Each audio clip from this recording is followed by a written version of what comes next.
What's up, everybody? It's Jeffrey Lyles welcoming you to another edition of Lyles Movie Files. Joining me, as always, is Roshat. Jace, how are you tonight? Hello, doing good, man. See, we're both rocking a fresh cut. It's a good day. I needed it. It was an eventful Tuesday. Got a root canal and a haircut, 2 bits. So yeah, it was Shave and a haircut. Yes. So that was definitely something that was like, oh man, what is happening? And then there's a lot of stuff happening as always in the world of entertainment. So let's get into it. You all are catching up. I am finally in the position where I'm like, ha, you're just watching that. So it feels pretty good. What did you think about this week's Daredevil Born Again episode? Once again, I find it very interesting. We have not seen Daredevil in costume since the first episode. Since the first 15 minutes. Yeah, and it's like, I know I should be mad at that, but it's actually working as a good setup to me. I stopped being that vigilante, and you're going to see why we call it Born Again. It's Daredevil Born Again. Daredevil's been killed off temporarily and will be resurrected, and we're starting to see that at the end of the episode, which I was like, okay, like, and our guest appearance also was very meaningful. Like, are we spoiling or? Let me check here. So let's start off by saying what's up to everybody here hanging out with us tonight in the chat. Snake Eyes, howdy partners. Howdy Snake Eyes. Justin Hubert, movie guy. Whoa! Don't say that right now. It's scary. I don't know if that's gonna happen. Howdy. Ski Raider, I don't know what you posted. I assume it's some cool emoji that is not showing up. Are you seeing it? The little salutes. Yeah. Oh, yeah. I just see 4 boxes. Oh yeah, it's like three salutes and then 100. Right back at you, my friend. David Thanos. Hey yo. The king is in the building. King Collector's here. What's up, y'all? Blake Tarpley. What up, Jeff, Jason, Chief? What up, MFers? What? Oh, right. He said, me, Jace, and Chief. Where's Chief? Oh, here he goes. What up, Chief? Man. You didn't know what was hiding beneath that hat, did you? Man, it changes every week, man. How you doing, Chief? His mic can't even call it, bro. Here we go. Yeah, I said I'm here. I'm tired, but then I'm ready to do the show, man. I'm ready to do the show. I'm excited. Tonight is the greatest night of all. It's Wednesday night, and it's the night that we look forward to most of the week. Not Saturday, not Sunday, but Wednesday. The greatest night will be when you go see Superman. Wednesday night. Oh man, I can't wait. I already bought my ticket. I prepaid. I mean, even before they're up for pre-order. Yes. See, popped something, and then I'm like, I was expecting to see a can. I expected Coke myself. Coca-Cola. Yes. There we go. That's happened. It was all camera. I see you. Kelly Cox is here. Hey, Jeff. Hey, everyone. Kelly Cox. Fun fact. Minus 40 degrees Celsius is also minus 40 degrees Fahrenheit. It's the only time that they intersect and are the same number. It's a little fun fact. Appreciate that. That was last time we talked to Cox, it was minus 40 there. That would do it. Yikes. Very cold. Let's see here. Oops, hold on. I'm seeing answers to the question for the week, but we'll get into that soon. Let's see. Ryan Daly's here. What up, everyone? What up, Ryan? Spoiler away. I don't have Disney Plus. Oh no. No, we know you're quoting Palpatine. That's why I made sure I have I am the Senate. Yeah. Craig Robinson. Hey man. Hold on. I'm laughing a little too hard. The hair is pretty reminiscent. We don't. Chamber parts. That ain't cheap. That's your boy Big Lon. Hey man, that's what I'm trying to tell you. You know, we can't really get at Thanos because he doesn't have a picture of himself. Just a picture of the actual Thanos. But don't post a real picture, Thanos. I'm gonna drag you. Oh man. Superman, and right when he goes to see that double feature, Blake. Oh yeah, Blake. Matter of fact, Blake, I might fly into Florida and go watch it with you, man. And there is a contest, you know. Whoever wins, you know, gets to see Superman with Chief. As long as I don't got to fly over the pond. Domestic flights only. Domestic only. Continental U.S. Henry G, what's up, man? Henry G.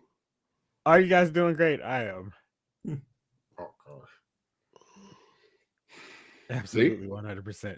Chief must be the nexus of the universe. 40-40. 40-40. You know what I mean? I just saw the NBC star, The More You Know, on Chief.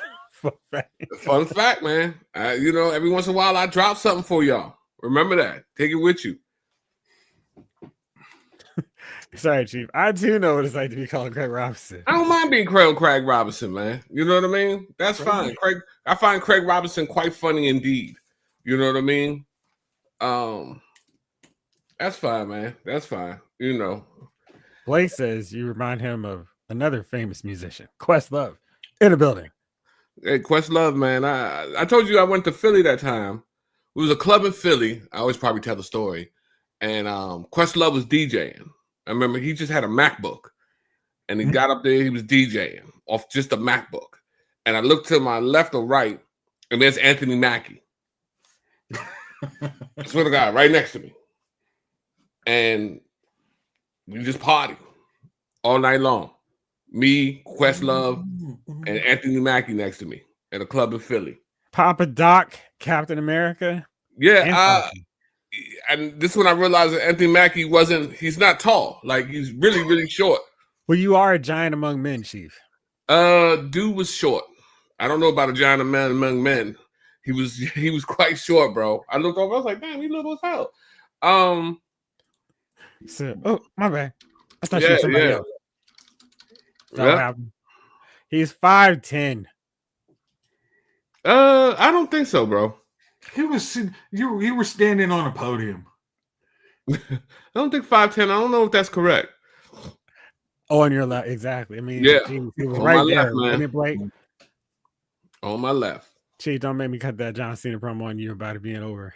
Oh, hey man, I love to see it. You know what I mean? You know, we can look. I'm good for jokes. We can go at them. We're having deja vu. Snake Eyes, the wisdom teeth just got pulled. Hopefully, it was not all 4-1. That's good. Bad bit. If he's all 4, you're out of commission. Yeah, the dentist is never sexy. Right. Chief, on our Daredevil season 2 watch, where are you now? I'm in season 3 now. What? I told you. It's like, cue it up. It's the big one. The prophesized day has come. Oh man! What? Man. We are officially on a collision course with a asteroid that will destroy the planet. Apparently, hopefully after Fantastic Four and Superman. You know what I mean? What was it? Ellie extinction level event. Wow. Where are you in season 3? Like episode 4 or so. So if I could be so bold, what do you think so far? I mean, it was good. It's been good all the way through. I've never had a problem with Daredevil. You know what I mean? You did say that he should have watched it. You did say he should have been watching Daredevil season 3 all the time. Yeah, you said he should have already watched it at least twice before. But you did, bro. You absolutely did. I don't know. We tell him all the time. Hey, Chief, you should watch Daredevil season 3. And now he's like, it's really good. Okay, sorry. How you doing, Chief? I knew it wasn't going to be bad, y'all. I mean, I'm just saying I didn't like the way they got rid of Daredevil. That's all. You know what I mean? It's almost like your girl cheat on you, try to come back to you. You got to say no. You got to say no, man. Don't go back with it. And that's what I felt they did. They took her from me and sent her somewhere else. And then they were like, yo, here she is. I'm back, and I'm like, nah, I'm not accepting you back. But I'm only dating her again because you pressured me into it.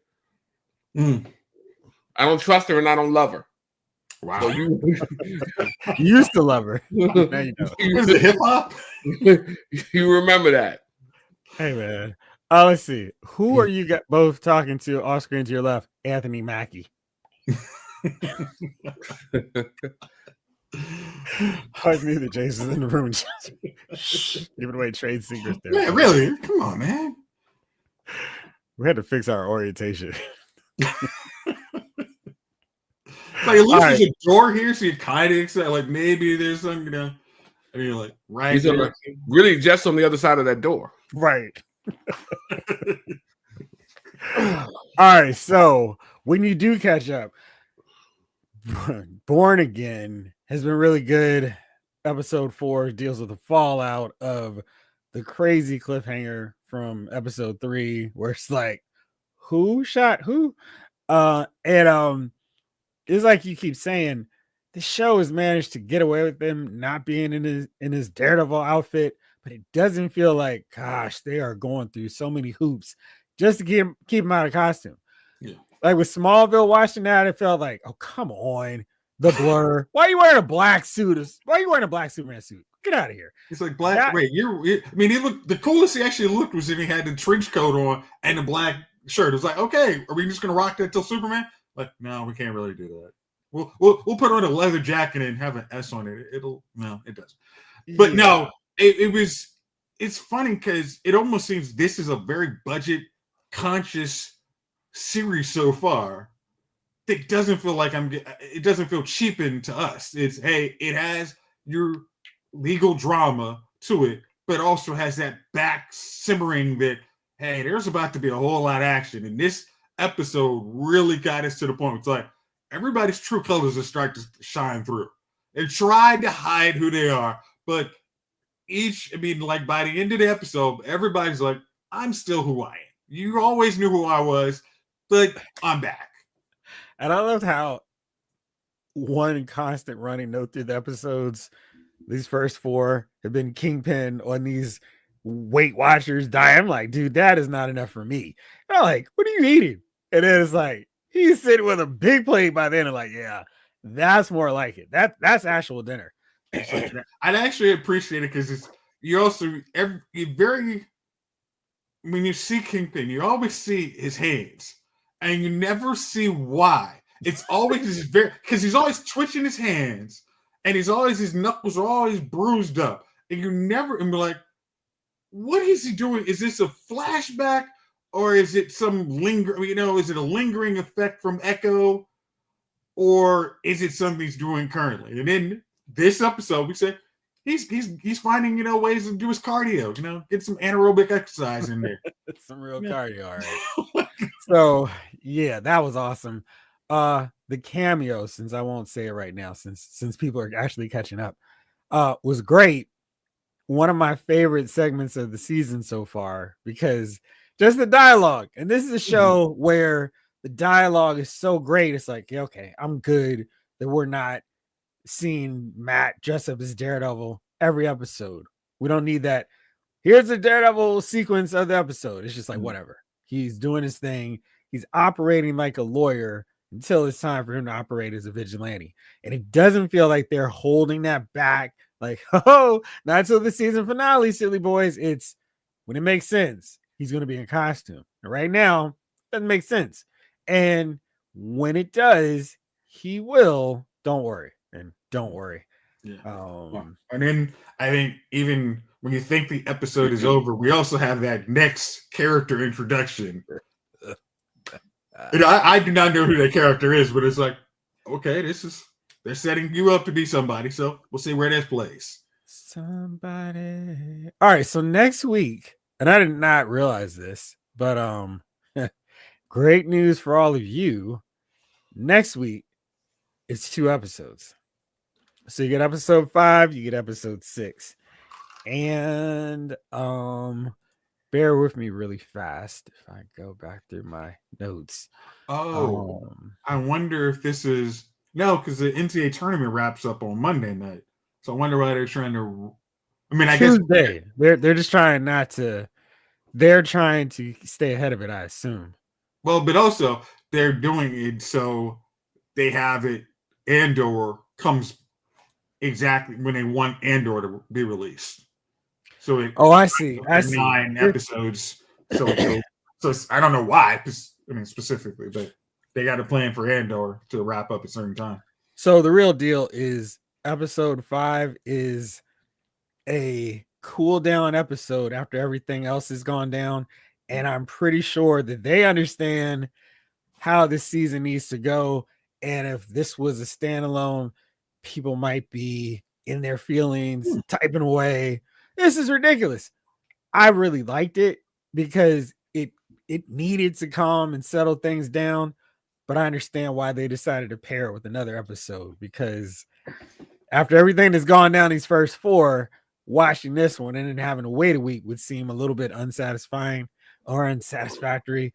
So it's really cool that they did this with that episode. Okay. And it also seems like they're learning from the mistakes of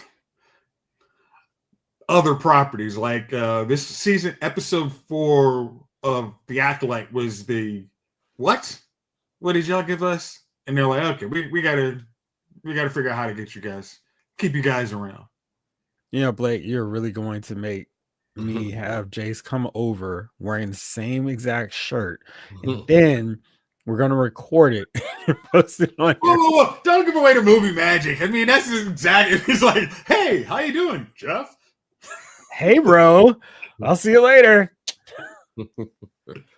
Mark, hey, how's it going, guys? Coming to you live from the Mark Cave. What's up, Mark? Hey, nice. David Thanos, that scene made me forget everything about the show. It was great. Which one?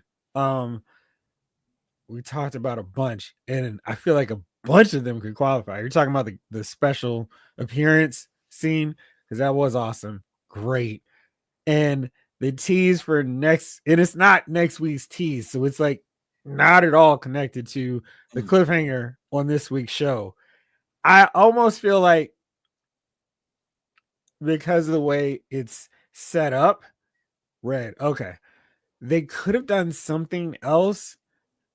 I think they could have done this next week's show on its own, the first one, because the next 2, 6 and 7 are better 2 to pair together, because it's like, here's an episode and here's this. But I think they're trying to go for that serial cliffhanger nature, which episode 5 would not have. So episode 5 absolutely will. So wait, or 6 absolutely does. So that's why they did it that way. But it's been great. And Chief, well, I mean, maybe this time next week you might be there with us. Yeah, could possibly be. You know, I'm excited. We're here. Has the main bad guy in season 3 started doing anything yet? No, not really. Great. Okay. That's gonna be fun. You about to say something else, bro? No, I was gonna say I forgot my point. Hate to hear that. You sent along a few notes today. Why don't you send along or tell everybody about this, the Snow White one? I think Chief is gonna be excited about that one. Well, as everybody knows, Disney loves coming up with live action movies. And from beloved properties, they think, hey, this is a great way to, keep the IP going good. And it's been mostly successful. What did we have before? Lion King worked very well. Beauty and the Beast was well received. The Little Mermaid was very successful. Jungle Book. They've been good movies, and they've done so well that they keep going through everything. What else can we turn into live action? So Snow White and the Seven Dwarfs gets that live action treatment, but now it's just shortened to Snow White because we've got CGI dwarfs and not actual. And can we actually and because it's not PC to say dwarfs. Is that yes, that is really why it's 7 Snow White. Oh. Yeah. Okay. Okay. But Okay. Lilo and Stitch, Grace, I mean, we weren't saying that Lilo and Stitch is bad. We're just saying, I thought that's oh, coming out. So you're looking forward to Snow White. Awesome. yeah. But the interesting thing is Disney itself doesn't look like it's very happy with the idea of Snow White. For some reason, the projection of Snow White is they're expecting that movie to make between 45 million to 55 million in the box office this weekend. Should, because of the NCAA tournament, this should be a time where if you're counter programming, this would be, hey, kids are going to be able to go, your parents are going to go to see a movie. There hasn't been that many family movies in a while, but something Disney is seeing is they're not loving it. I don't know. So what do you guys? What do you think? All right. So to give you a heads up on how the rest of this is playing out, Little Mermaid opened in 2023. Well, I thought it was 24. Opened at 95 million. Jungle Book 103 when it came out in 2016. Lion King in 2019 191 million. Aladdin was 91 million. Beauty and the Beast was in 2017. It opened to 174 million. So the fact that Snow White is trending so far below where everybody else is concerning. They're hoping that it can get to 100 million pretty soon worldwide, but that's interesting. The initial reviews were like, "Oh, this is really good." And what a pleasant surprise. And then some more reviews came and it's like, well, maybe it's not as great as the first batch of critics were saying. Right now on Rotten Tomatoes, it is, what do you guess? What do you think it is? Let's say 92 reviews. 92. I'll go with 75 or let's say 75. All right, Chief, what do you got? 78. I don't know. How about 48% fresh? Wow. Critics are not digging it. And let's see. And Tara Brady said, worst of all, the decision to cartoonize the dwarves alongside human actors is hugely problematic. Odie Henderson said, I had high hopes that Snow White would make me happy. Instead, this dopey remake made me sleepy and grumpy. All right. If you're going to do doing the puns, that was a good one. I like that. Did like that. Why was the decision made to spend money on CGI characters when there are people? Because Peter Dinklage said that it was not cool to hire little people in this movie. Is that what he said? Mm-hmm. I don't understand why. Is this one of them scenarios he just wants to be the only one acting in Hollywood? It kind of feels like it. It's a little weird because it's we had Willow, exactly. And, we had I don't know what the full breakdown of the cast was for Lord of the Rings, at least Fellowship and The Hobbit, but it seems like there are people who are not, like Warwick Davis is not going to headline a Mission Impossible or Star Wars film, so. Something where it's like, hey, or Time Bandits. Well, maybe a Time Bandits movie, but it feels like that's a perfect opportunity. Like, hey, let's give some attention to actors who are not going to get that much time because the roles they're in are so limited. Just in terms of like, well, wait a second, we can't have this guy who's not 5'7" play this role or be the love interest. That's how Hollywood is. Yeah, I don't think I grew up with having a stereotype against smaller folk because of seven Snow White and Seven Dwarfs. I grew up watching Star Wars. I watched Willow. It's a whole community. You didn't see Warwick Davis coming up there saying, no, it's just me. I'm making sure I'm the only one in Hollywood. Everybody talks to me.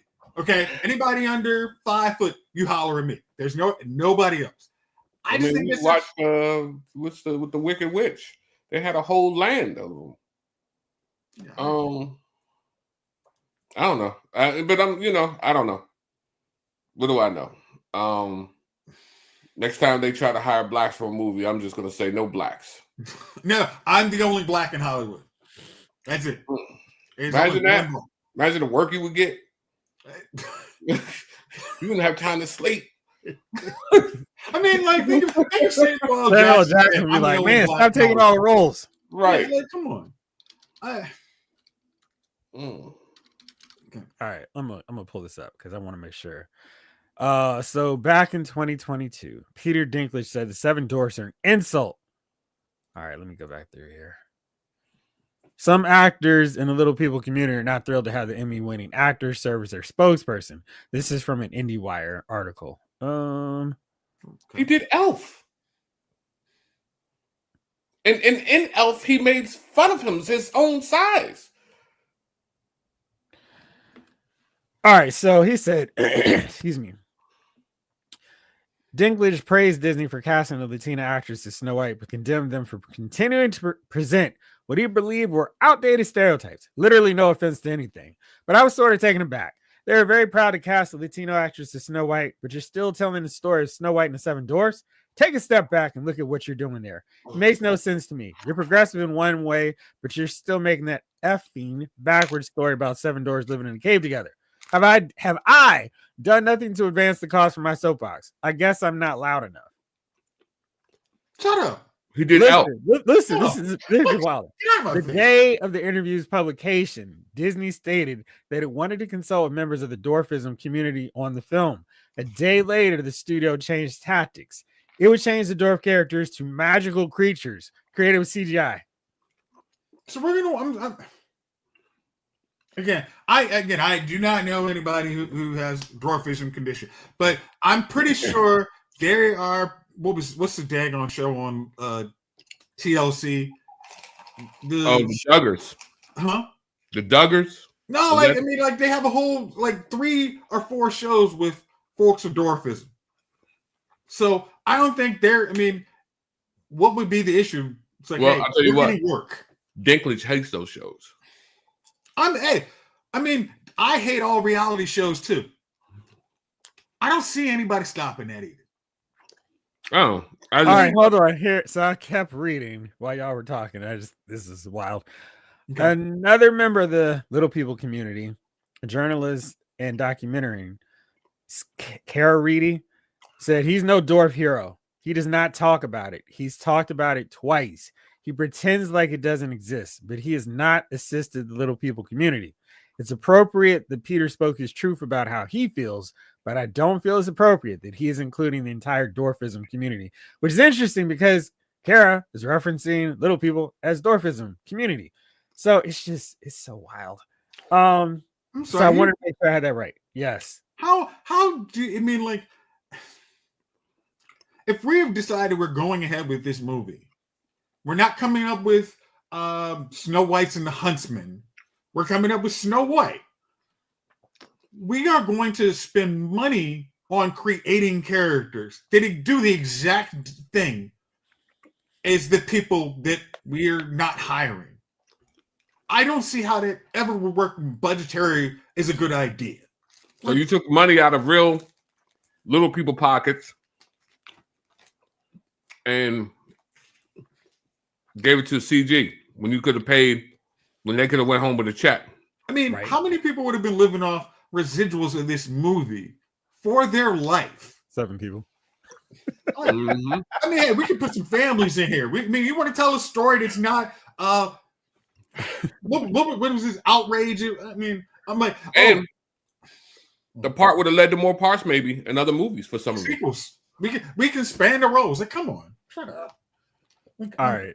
So yeah, I just thought that was really interesting. And as I was reading more of that article, Snow White and the Huntsman actually used let's see, actors that aren't considered little people and shrunk them down in CGI like they did with Frodo and the gang for Lord of the Rings. And that caused outrage because people were like, why can't you just hire little people actors? So it's such a bad move. And I think that's one of the controversies with this deal because people don't go Snow White. They go Snow White and the Seven Dwarfs. And just, I mean, there's certain things I understand.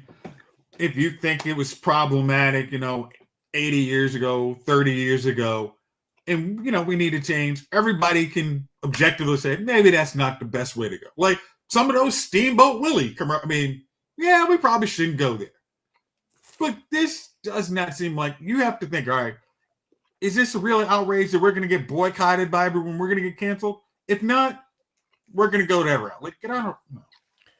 I think it's wild. Like, if there's a problem with a major component of your story, don't make the movie. Right. Just don't do it. If it's so problematic, just go, oh, wow. We would love to make a live action Snow White movie, but, we can't figure out a good compromise. Do we call in the Seven Doors? So we're continuing to workshop it. Never make it. All right, hold on. So we can use Peter Dinklage as a giant dwarf in Endgame or in Infinity Wars. That's not problematic? Whatever. John Rhys Davies played a dwarf, and that dude's like 6 foot. Yeah, I mean, it's I mean, to me, it's almost, if you were Disney CEO and you really have this, hey, I want to work with Peter Dinklage on another project, and we really have to kind of work with him and kind of listen to what he's saying. But I'm thinking you're Disney, and hey, you don't want to. I mean, we don't have to be jerks about it, but that's too far. Come on. Hey Ryan, Snow White's a terrible story. No matter what you call her posse, she's got a big posse. I think the deal is this.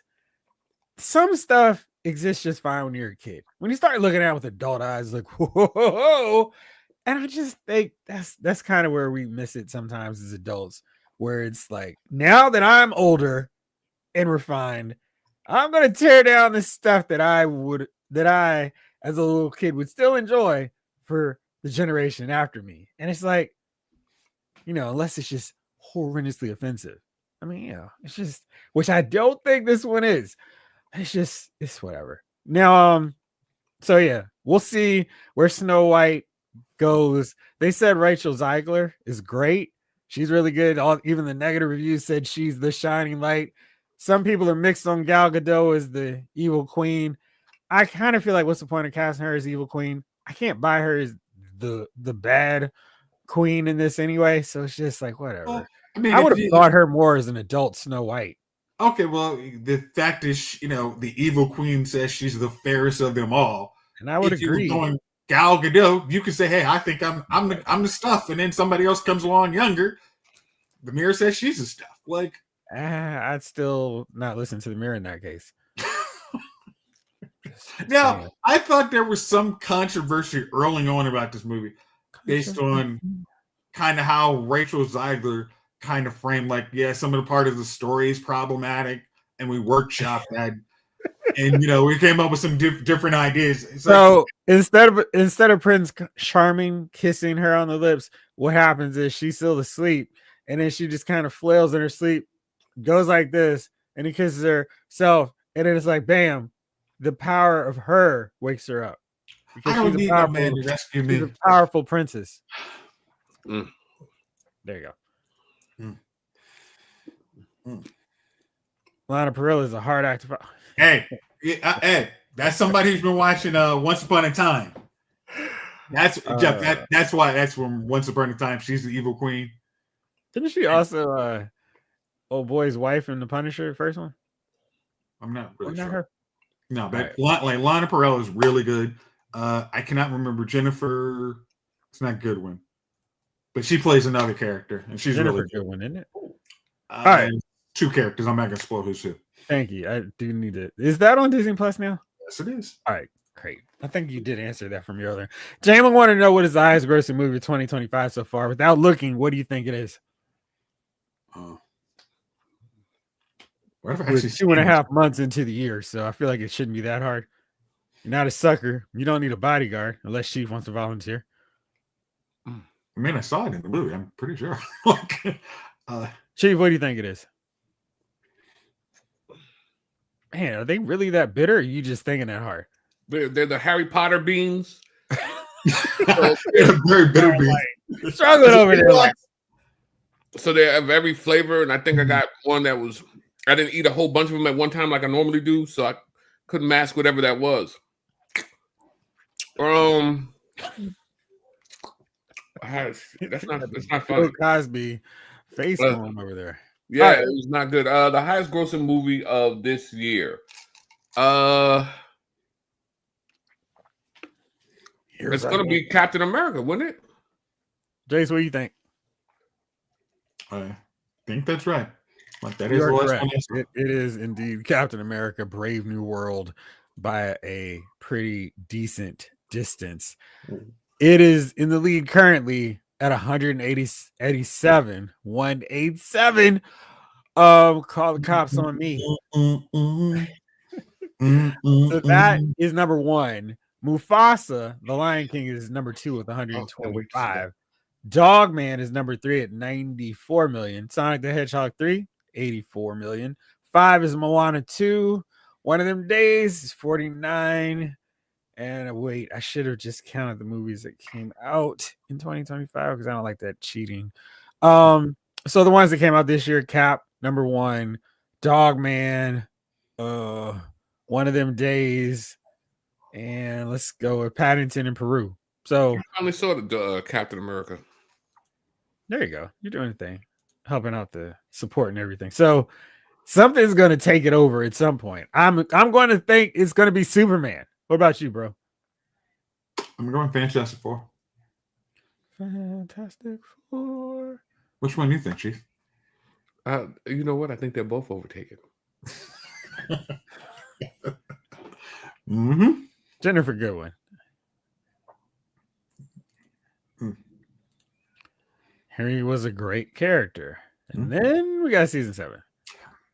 But will Superman take the top spot? Wants to know David Thanos. I mean,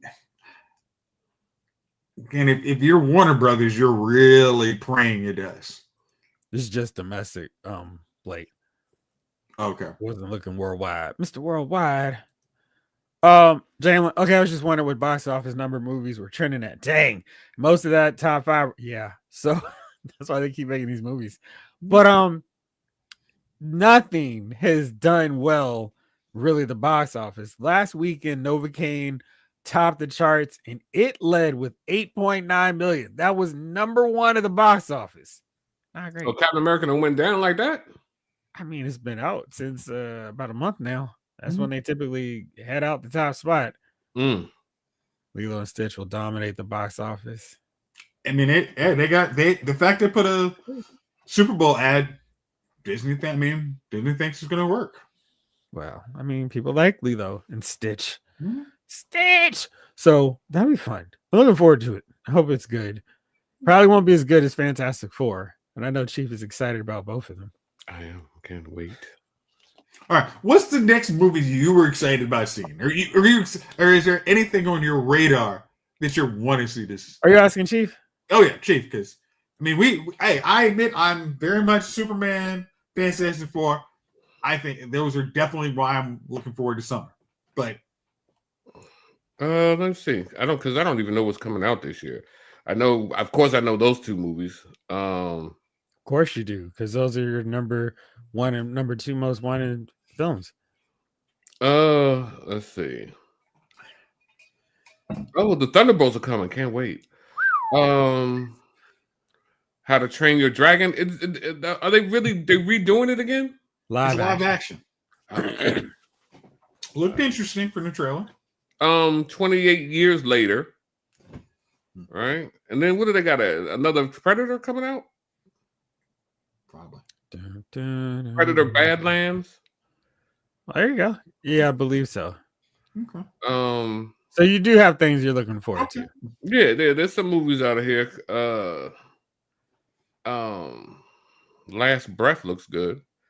The Gorge was good. Really? I enjoyed The Gorge. Huh. I enjoyed a good love story. Final Destination Bloodlines, Chief. I don't know if I can do Final Destination, man. What are you even talking about? I mean, where's the Mission Impossible though? Final Reckoning, May 23rd. Yeah, that's good. Now that's the one.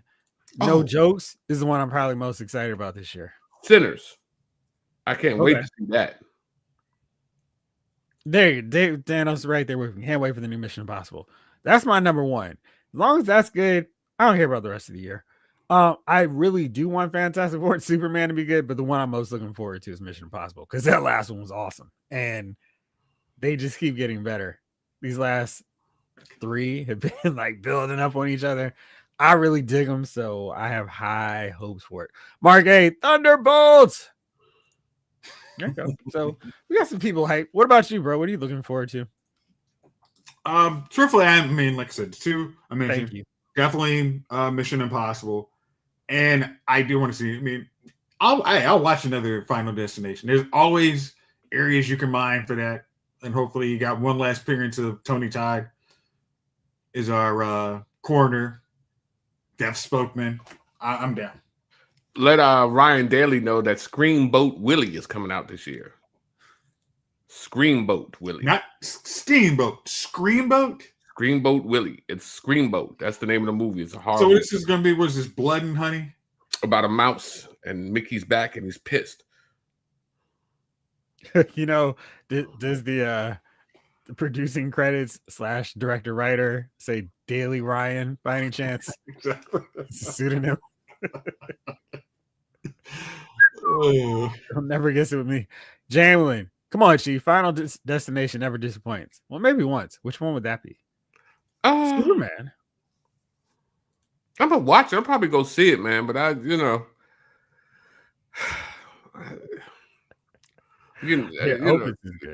they're just on repeat some of those movies. But it's all about the scenarios, man. And Def is very creative with how it kills people. Yeah, he is creative. I am excited. Movie guy. I can't wait for it to drop. I'm waiting here with bated breath. Finger puppet production by Daily Ryan. Exactly. You're with me. All right. Chief, I'm very curious to get your thoughts on this. I'm going to tell you one piece of information, then I'm going to tell you another. Disney Plus is going to have a new Power Rangers series on the streaming network. I'm sorry. Was that you said that was for me? Because I feel like that wasn't for me. I feel like I'm a little too old for Power Rangers. And here's the thing. And let me start by saying this. I watched the Power Ranger movie the other day. Okay. Was that for the first time? Yeah, I never saw it before. It was a Power Ranger movie where I wouldn't have recommended it. They were playing around in some mines, and then they discovered the rings encased in stone or something, and then some old other Power Ranger who tried to destroy the planet with her gold mom showed up. And as I was laying there, it's 10 o'clock at night, 11 o'clock at night. And I'm like, oh, why am I watching this? This is just stupid. And that's how I feel about any Power Ranger movie. I feel like they had their run when we were children, but now they don't the Power Rangers. They don't do anything that makes sense. It's you know what I mean? Like they started fighting, and I was like, hold on, was that the fight you want to get into right now? And they were like, let's go. And they were like, oh, we can't believe we got beat up. Oh, our friend is dead now. And I'm like, why did you go? She told you, the dude in the wall told you don't go until you could get your armor on. And you went and fought anyway. So, yeah, I don't know. I mean, for people who love Power Rangers, man, how old were we when Power Rangers started coming out? High school. We were high school, right? You guys at least high school. You guys. I mean, it was. I think I wasn't in high school. Old baby Jason. I mean, yeah, Chief, He was in the stroller when we were on our way. Were you able to see that Power Rangers on the farm? The who? Were you able to watch Power Rangers on the farm? I went to your house. Oh, okay. Yeah. But yeah, that Power Ranger stuff, man. So 92 said Blake. Oh, okay. Yeah, I remember how silly it was back then. Yeah. And then I don't know. And this was the first Power Ranger movie I've seen since back then. -1. Oh well. Well, it's a dream. So I'm glad to hear you say that because now I want to hear what your thoughts are with this bit of news. The Percy Jackson and the Olympians showrunners are going to be developing the show, and I know you've raved about Percy Jackson and the Olympians. So would their involvement and control of Power Rangers get you involved and interested in watching it? Probably not. Oh Probably man, not. I didn't even like this. So I didn't enjoy this Percy. When this new Percy, I didn't How do you enjoy like that much. Huh? what? I You like the old Percy. no, the guys that did the new Percy like Jackson the that you one were you're raving actually about. looking to see season 1. They got Yeah. extended to season 3 already. I didn't enjoy this one as much as I enjoyed the old one. Oh, okay.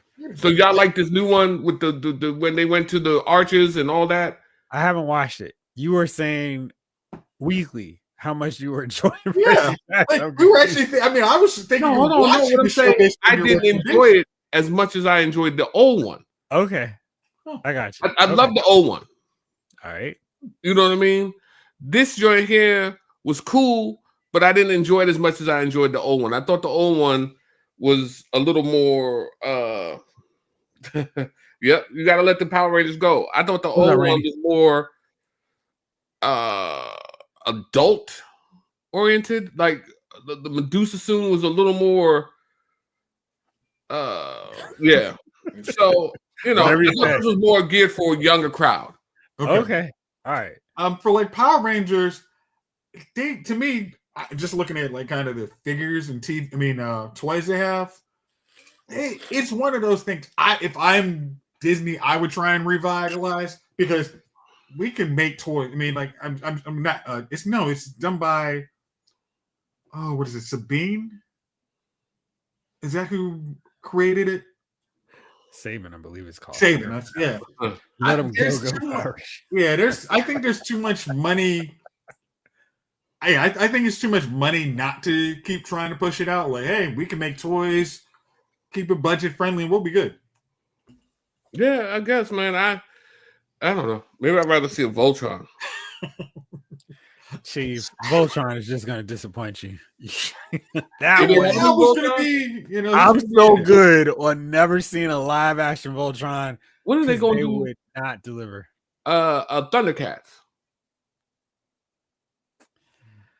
Right? I feel like they botched that too. You think, but that would have been really good, right? A live action Thundercats, maybe? Yeah, I mean, it's.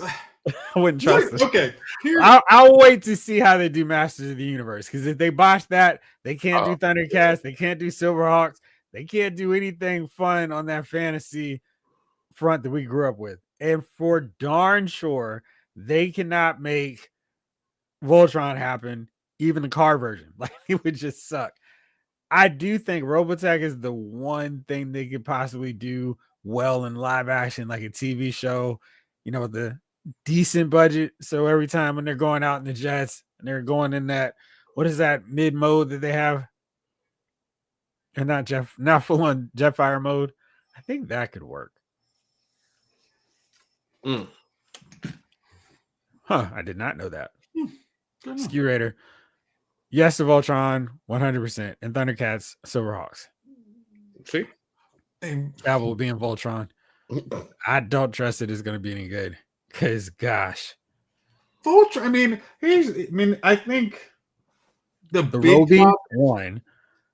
Robies, Voltron, the Lions, Aurora.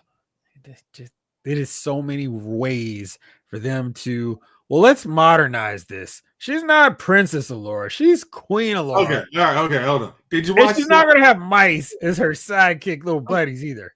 Okay, Jeff, did you watch the Voltron on Netflix? Yes, I watched enough of it because it's gone, so I didn't get to finish it. But I liked it just fine. I can't imagine them doing a live action one justice. Okay. The biggest problem is it's budget intensive for Voltron, and I don't think anybody's going to commit to it. They're not going to commit to the Robies. The Galra Empire. You're not going to commit to the ships. What's the point? Yes. Oh, really? I didn't know that. What's up, Michael? King Collector. The Macross saga with Rick Hunter would be epic. It would, but they didn't drop the ball. Today's Robies hails from the Sanford Junkie. oh man, that is one I would put in all the chips that they would not do it justice and be like, eh. Voltron would be your one they can't do. I mean, Voltron, He-Man, Silverhawks, Thundercats, anything that involves them putting work. I feel like maybe the Galaxy Rangers, they could do that right, but they couldn't do Brave Star right. I mean, there's so many. Like, I mean, they can't do G.I. Joe right. You can't do G.I. Joe right. Talk to me about anything else. Like, G.I. Joe's the easiest one. There we go. Got to take it. Breathe through your nose. Gosh. No, my nose just doesn't want to breathe. Did y'all see the Blue-Eyed Samurai? Did you watch that on Netflix? No. Okay. Jace? Yep. Is it still on Netflix? Yeah, it's good. It is good. Okay. The Blue-Eyed Samurai. You should check it out. Coming out with season 2. So season 1 was really good. Yeah. Did you watch? I was at the I was at the dentist while I was getting my root canal. And the great thing, Ryan Daly says Blue-Eyed Samurai was awesome. Very good. Mask, oh gosh, Blake. Goodness gracious. Well, instead of cars and jets that transform, they're just gonna be about the mask. Can you imagine how annoyed all of us be like, what is the point? And you go, well, yeah. It would how fast after you see the first trailer does everybody just go review bomb it? Like, nope, not seeing it, not a chance. David Thanos, I love Voltron, but I have zero expectations. Right. They're doing the Bionic 6 live action. So you're gonna get to see that. That would be awful too. And they couldn't do cops just because people would be like, they're glamorizing police. And it's like, ugh. The big boss, man. See? Yeah, then it'd be offensive to mafiosos. There's stereotypes. Oh God. Yeah. We got great mass live action and a toy commercial. I need to check that out. I forgot that now. Jamlin, I think Chief has earned the right for the Laos brothers to watch the show he recommends, and he just recommended an excellent one. Yeah, it was good. It was a good show. Okay. We'll watch it. Because unlike Chief, we won't wait years and years. Mask will work with G.I. Joe, Transformers, Energon with Micronauts, and Visionaries, cops. They just have to write it correctly. That last part is the part that's going to capsize it. We don't do that. I see we have an idea, but how about we not do that? Yeah. All right, we'll check it out. I'm writing it down. Blue-Eyed Samurai. Mm-hmm. What's it on, Chief? Netflix. Oh, see, that's easy. I don't have to go, do I have that? I've got that. All right. So, one other bit of news before we get into our topic. So anyway, I was at the dentist getting my root canal, and since they told me it was going to be hours and hours, and they have the TV, and they have Netflix, and they were like, what do you want to watch? The last time when I was in there for a long time, I was like, hey, you know what? My cousin's been telling me about Ballers. That got a little wild watching in the dentist's office. I was like, there's a movie that's new on Netflix, and I want to watch it because I have nothing else to do. The movie is too long for me to sit on the couch and watch it, and be shaky, staying awake. But with people like prying my mouth open for hours, I'm like, well, I'm not going to sleep here. So I watched Electric State, this new movie starring Millie Bobby Brown, every little step she takes, and Chris Pratt, directed by the Russo brothers. Giancarlo Esposito's in it, Stanley Tucci's in it. Good cast. And the movie, I feel like, doesn't quite understand where it's going. The Russo brothers don't quite have it on this one. It's I feel like it's a movie that's better suited for kids, but it's 2 hours and it's not enough fun to keep kids engaged, like modern kids involved and engaged for 2 hours. I was like, man, I wish I could do something else. Because it just got to a point where it's like, this is going nowhere. It's not as fun as they wanted to make it. And it's just kind of there. So I know you guys didn't watch it. You're right. Is this correct? Yeah. I mean, It was one. It's on my list of movies to watch. It just has not gotten actually watched. Yeah, your mom turned you on. She was right. It was I just came off some Liberace. I found it, and went in there and watched it. Blake Tarpley, what do you want to watch? The latest episode of Lyle's Favorite Files. Hey, is that you? Lyle's Figure Files. Yes, doubleheader of Lyle's Figure Files and Lyle's Movie Files. I mean, yeah. Get them talking about some figures. We'll see. All right, so did y'all see that thing? I finally put the Godzilla together. We did, yes. So he's finally up and running. Terrorizing the dogs in the household. Don't forget that part. Yeah. So what do you think about it, Chief? What's your quick review? Like, pull it back up for us. Oh man.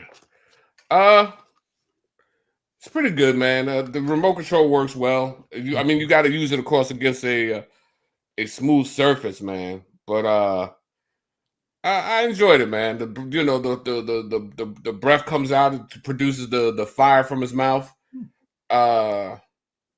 It's kind of cool. And Godzilla's been my favorite, big monster for a long time. Yeah, that's the one with the vapor breath, bro. I don't know if I got it. Does it turn on? Let's see here.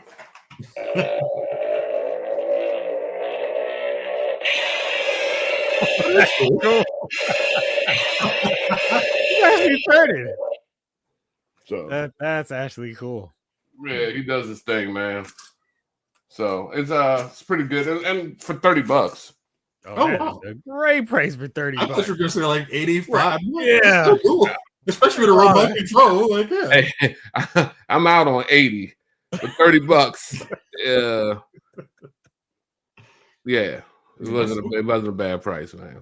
That's the price of a Marvel Legends figure now. Yeah. Mark, I still have my 90s Godzilla cup holder from Taco Bell back in the day.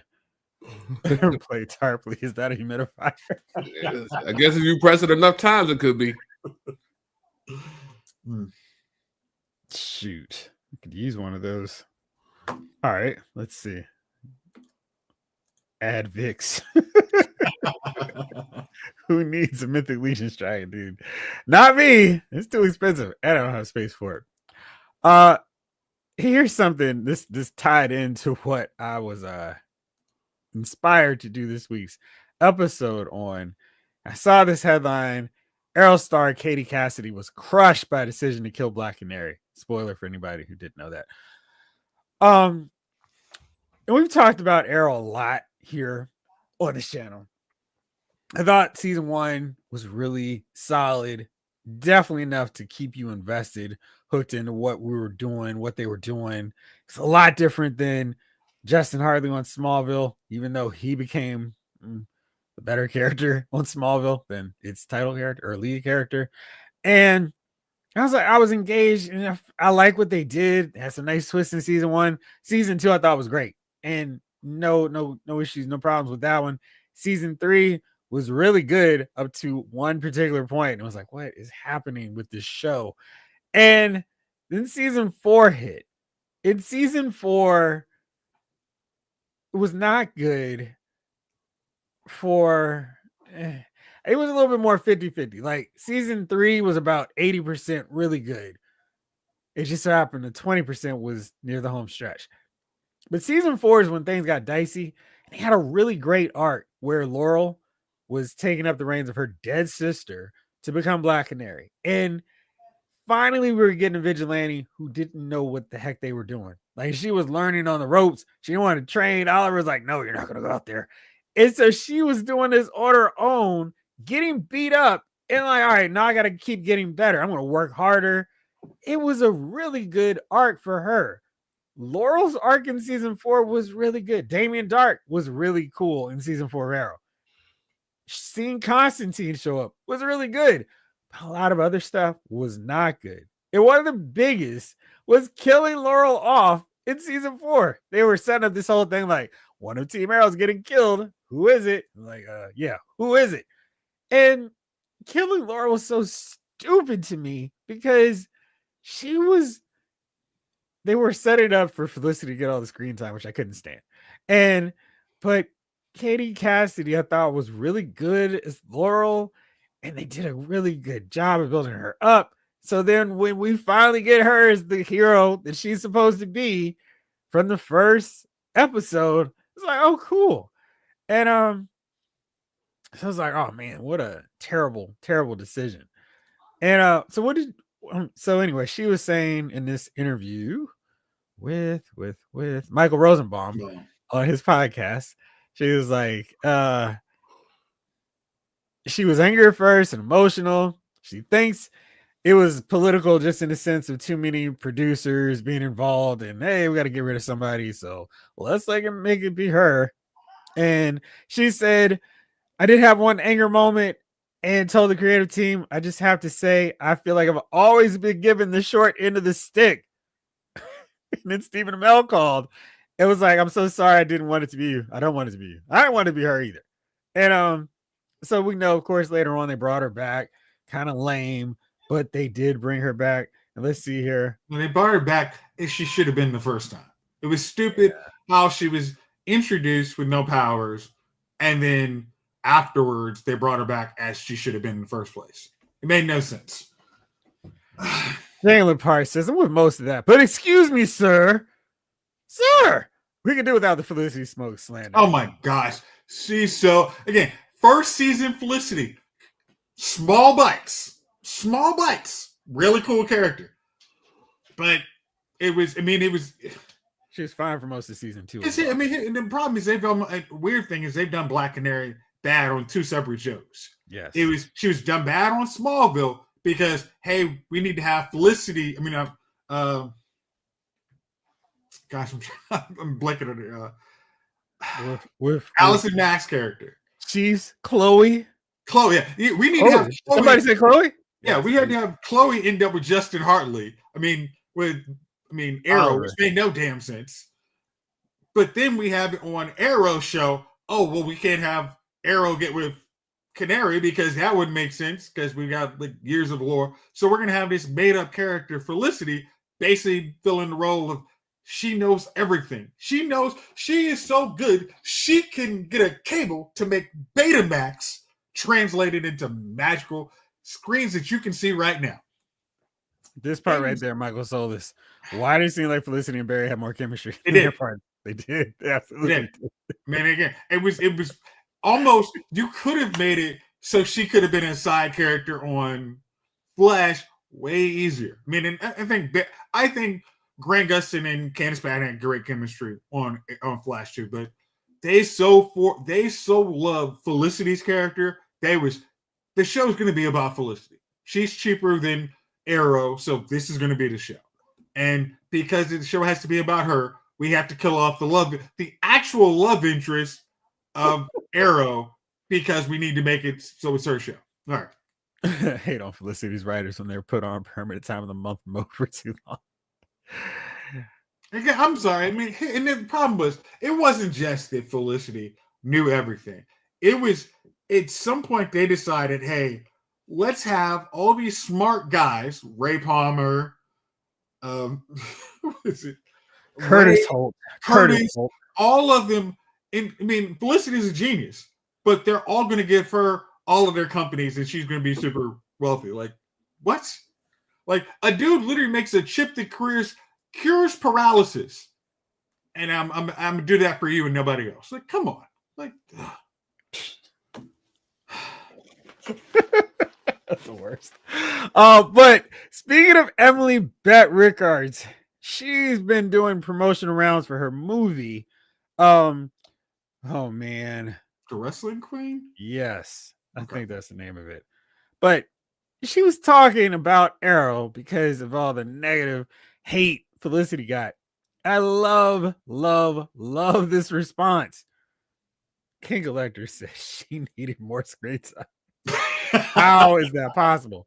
Anyway, she said, when I was on Arrow, I quickly realized how passionate comic book fans can be. She was talking to TV Insider. At one point, I had to have a really long talk with my therapist asking, okay, so what is all this energy? I don't really understand it. Explaining that she developed skin like a rhino and a heart like a rose, she added, I think that criticism is passion, and all that passion is good. As I've gotten older, I've realized how special that is. Like, aren't we allowed to get passionate about things that we care about? Absolutely. Yeah. And I love that mature response because I don't think anybody who didn't like Felicity had some beef with Emily Betterkirch and how she played the role. It was the writing for Felicity was terrible too often when season 1 and 2 Felicity was awesome. She was like this cool kind of, I would say flighty. She was just in her own world. And then the more they brought her into the everything in Team Arrow had to revolve around Felicity, it was terrible because it's like she's not the most important part of Team Arrow. It's the guy named Arrow. Here's the problem. She was the quote unquote guy in the chair in season 2, and all after that they decided to morph her into Arrow is just the hired gun going where Felicity tells him to do. And it was just like it is a title character. Like we can understand, you love Felicity as a character. She was, I think everybody season 1, hey, we could deal with some more Felicity, but then it just went overboard. Yes, which led me to think after I sent out the call, bro, what should we talk about tonight? I was like, you know what? Yeah, I know exactly what we should talk about. Characters in comic books and in books. I don't want to limit it to just comic books who are done dirty. And, we'll include video games because I want to put another character on here.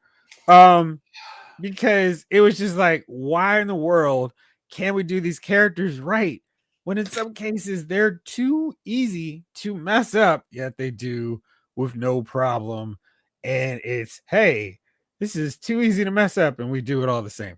So Laurel was my first one. Uh-oh. You guys hear me on Super Echo? Okay. Laurel was my first one because I felt like they did not understand how to do Black Canary right. Like, I really thought Sarah looked the part of Black Canary. She was awesome, little ninja, but she didn't have the sonic scream. She had those screamers, and I thought if we're just gonna whatever the name, I thought she was awesome. But then it was like, wait, but that's Ashley Laurel. And I'm saying they did her dirty because they killed her off right when she was becoming a really great character. I mean, they needed to tweak the outfit because it was terrible.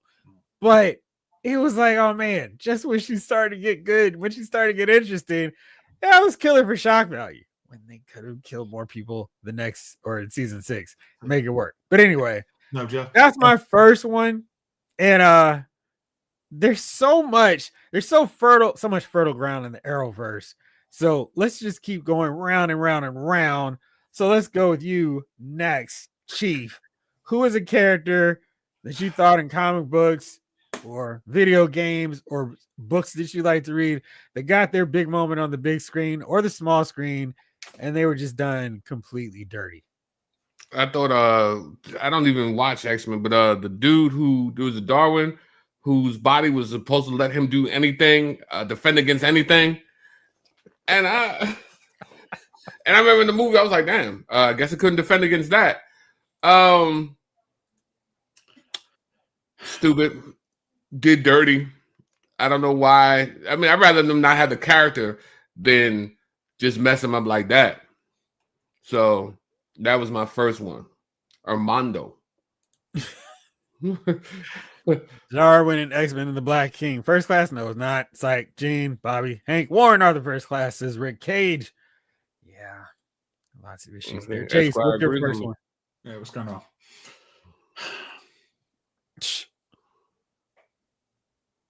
What's your first one, bro?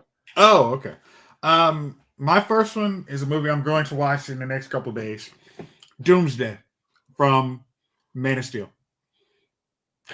I hated the fact instead of like not Man of Steel, Batman vs Superman. Dawn of Justice. Yeah. Instead of coming up with a cool way to have a Doomsday, let's just make him look like super mutant blob, and then he gets stronger and stronger, and then overpowers the rest of the daggone movie, and then kills Superman. In the second movie.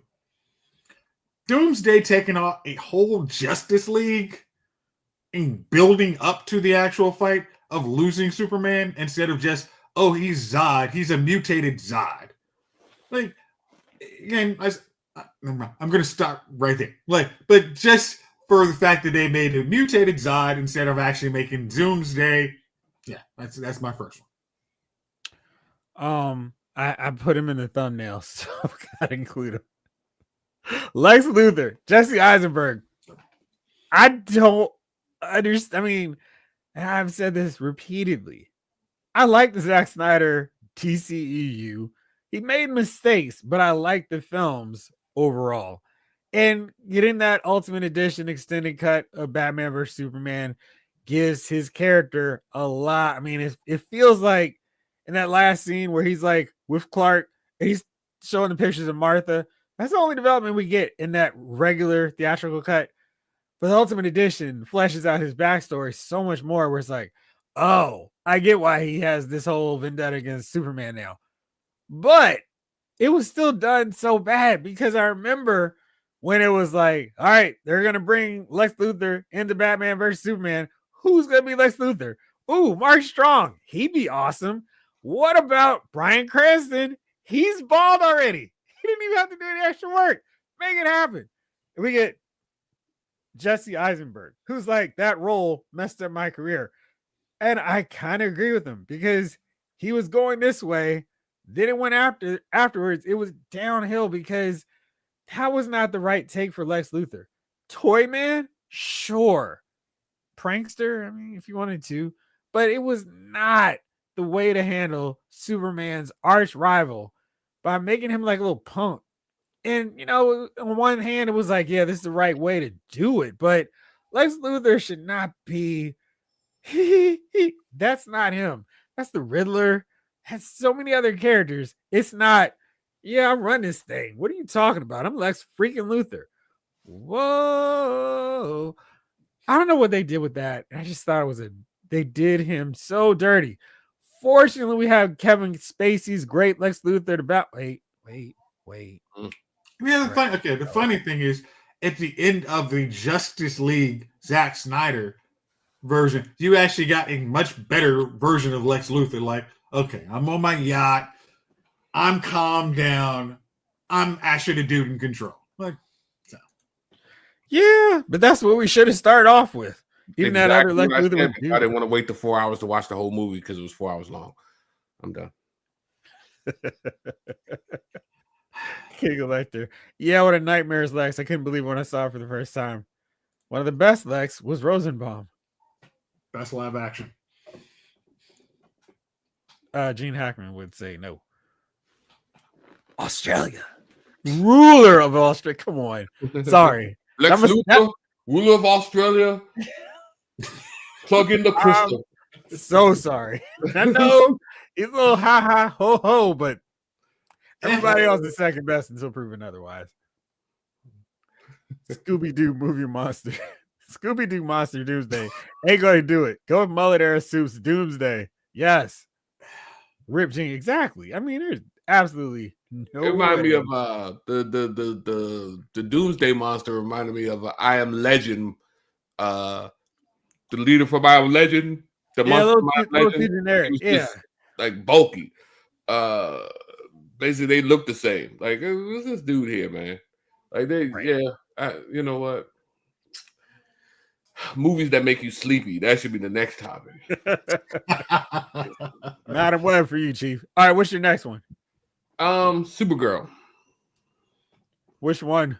The latest one from what is that? The CW, the WB, WB. You call it the WB? The WB in years. You just hold on to it. I'll never get over that frog. I swear I won't. You will not. I will never get over that frog. Ben Vereening across my screen. But that they didn't even follow the rules of Supergirl. I remember they didn't even put nothing into the production. This is what's ridiculous. The WB ceased operations on September 17th, 2006. It's almost 20 years ago, Chief. Hey, listen, man. You some things in your life have traumatized you, bro. And I remember that frog coming across the screen, and I remember just as a kid, a young dude, like not. I was like, yo, something's wrong with this. And Take a letters with you, Chief. it was just wrong. So anyway, yeah, Supergirl. They didn't follow no rules. All the characters suck from Supergirl. Matter of fact, I feel like they just threw some pieces together and was like, oh, this because this character in the comic book? We'll put him in. Well, what do we know about him? Doesn't matter. What about Super Swole Jimmy Olsen? Yeah, doesn't matter. Put him in. The only character that it did right on that whole show was Rain. Like that was their best. Supergirl's cousin actually was the best character they did on that show. No. That was the guy who was shipped off to another show. We don't exist. No. And then not only was he shipped off to another show, they decided to act like he was in a whole different universe. They did. I mean, I swear, if they had cast Curtis for Jimmy Olsen and put my guy who is James Olsen on as Mr. Terrific, they would have been so much better off. So much better off. All right. Yeah, the Supergirl umbrella is not great. Jace. Oh, wait, it's mine. Okay. Speaking of, I'm not going to try to linger too long in the Arrowverse, but I have to go with Mr. Terrific. There you go. Who was anything but. Mr. Terrific is one of the cooler characters they've introduced in the 2000s. He is such a great character. He's cool, calm, collected. He's not some, I don't know. What do you think we should do? I can't stand what they did with my guy, Mr. Terrific, on that show. And hey, he's got a bushy afro. Now he's got cornrows. He's ready for battle. But the only redeeming part of it was they called him Curtis, not Michael. Because that way I can go, well, it's not Michael Holt. It's Curtis, his Timu brother. Because the worst. I could not stand how they treated him. And like, hey, I'm smarter than you, Felicity, but you're so amazing. And I wish I was as bold and brave as you. No, dude, you're Mr. Terrific. She's not. Okay, another. Whew. But yeah, I could not stand what they did to my guy. All right, bro, what you got next? I was if you didn't take that one, I'm like, as soon as you, I was negging it. Woo, all right. My next one is the Wrecking Crew. The Wrecking Crew is one of Thor, like, should be somebody you see on Secret Wars, and these guys actually are a force. And then when you see them on She-Hulk, there's some random dudes who get punked out in 2 seconds, and they did absolutely nothing with them. No, they literally, hey, we'll have them look like they're the Wrecking Crew. We'll have one with a plier, one with the sledgehammer. It'll look good. And it's like, if you didn't want to use if you wanted to not do that, we would have been okay. But you decided to have them almost look like the Wrecking Crew, and we're going to just do it. Just be jerks. Wait, you've gone too far with too many inaccuracies. One, they didn't look like the Wrecking Crew at all. They looked like bootleg. Hey, this would be funny if we made them kind of look like this. They did not have pliers. They had a crowbar and a big ball and chain and a big metal steel hat. But they were terrible. And I was trying to make them part of the thumbnail. It wouldn't work. But yes, you're right. Actually, they were the Wrecking Crew from Dr. Dre. The world-class Wrecking Crew. World class. They weren't even had those outfits on. They were wearing lipstick and lace. Before you turn off the lights, let's get one thing understood. Yeah, that's who they were. So that's why they got defeated. So they're singers. You can't singers to go in there and fight. You know what I mean? Especially wearing their shiny outfits and things, man. You know what I mean? Shiny suit, man. You know what I mean? Shiny suits, man. You can't expect them to go in there and fight. That's the world-class Wrecking Crew, baby. Hey, Chief, remember when Jason's like, nah, they're going to do more with the Wrecking Crew than that? I said, we got a secret. We got a super serum. We're going to give it to the Wrecking Crew, and then they're going to beat the Wrecking Crew. No, we're gonna have him go to some random. We're gonna give it to Abomination, who's already. That required too much work, and work was not part of anything with that show. Not the album cover pose. Hey, listen, Blake. You said didn't they do Daredevil dirty? No, Daredevil was the best part of the show. The entire show, Daredevil showing up and being cool. Daredevil having really cool fights. That was the best part of the entirety of She-Hulk. American Idol wrecking crew. Now I would say they're like Apollo, Showtime at the Apollo, and the Sandman's about to blow them up. Get him out of here. Chief, what's next for you? I guess I'll have to go. I have to go with Venom. With who? Venom. Oh, which one? Pick one. They're all the same guy. They never quite. I don't know, man. They were all just kind of bad, weren't they? I mean, Tom Hardy's Venom seems like it's pretty solid. It wasn't solid. It wasn't. I never left a Venom movie like, yeah, that was awesome. I always like, and it wasn't the fact that they just made him a good guy. They just, I don't know. It was weird. It was a weird feeling with that Venom. And then, the way the damn thing ended, it was still weird. So I felt like they did something to Venom that just made him less interesting in that. Yeah. You're absolutely right. They were thinking Topher Gray was a star on the rise, and we can plug him into this movie to get some extra eyeballs into this movie. I mean, not knowing who you needed is Eddie Brock. Literally nobody worse that they could have chosen for Eddie Brock. It's, hey, we need a big, muscular, bully type character. Does Hollywood have anybody who could play the role? Yeah, 100 of them.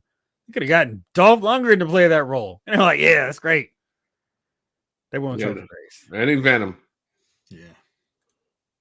The first Venom was weird, quirky, oddly entertaining as a one-off, but it did not need to be a franchise. Jalen had cracking up with this one. Is it too soon for me to say the Thunderbolts? No, it is not, sir. No, sir. It is not. You can take that with the debate. That was not one of the movies I was looking forward to in 2035. Like, how did you drop the ball on this?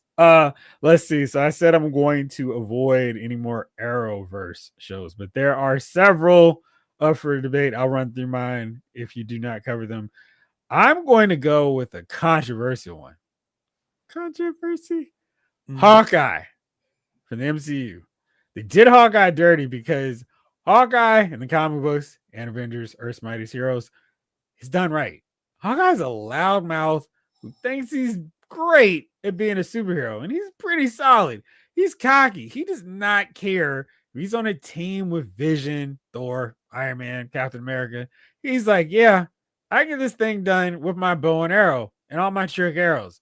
I'm good till that really weird moment where it's like, oh, I can't do anything. I'm breaking my bow and now I'm going to be a giant.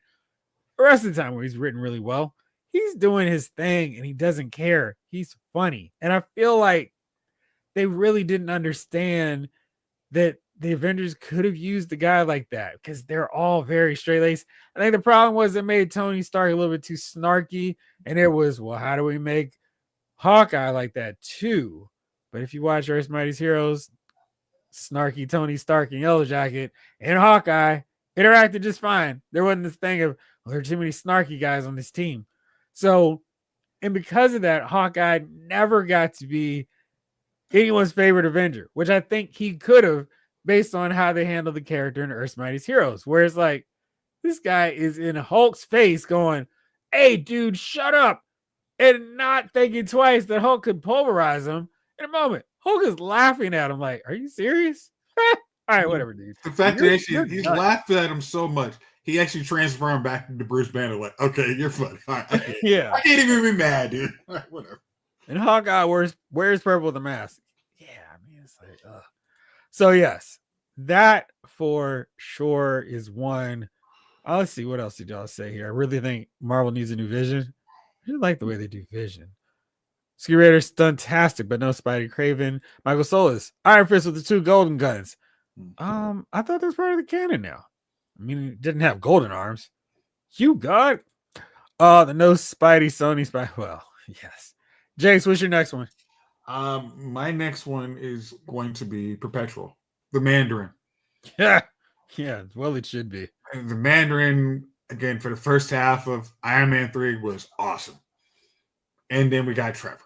We're coming for you, Tony Stark.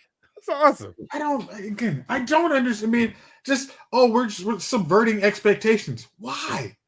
Like, you had a great movie here until you decided, hey, Iron Man doesn't need to be in a suit. Oh, we're gonna have him be James Bond, and then he messes up his ankle and screws up thing, and then Mandarin's not the Mandarin. Like, why? I mean, we mentioned the 10 rings in Iron Man 1, and yet we get to it. It's, oh no, we're not gonna follow through. Like, we're not committed. Okay. Still super lame. It's a nightmare. Chief, what do you got? Cheetah. Oh gosh. Mm. Yeah. And I'm just gonna leave it at Cheetah. I'm not even gonna go back through that. I'm not gonna even go back through 84 to relive it fully. Just Cheetah.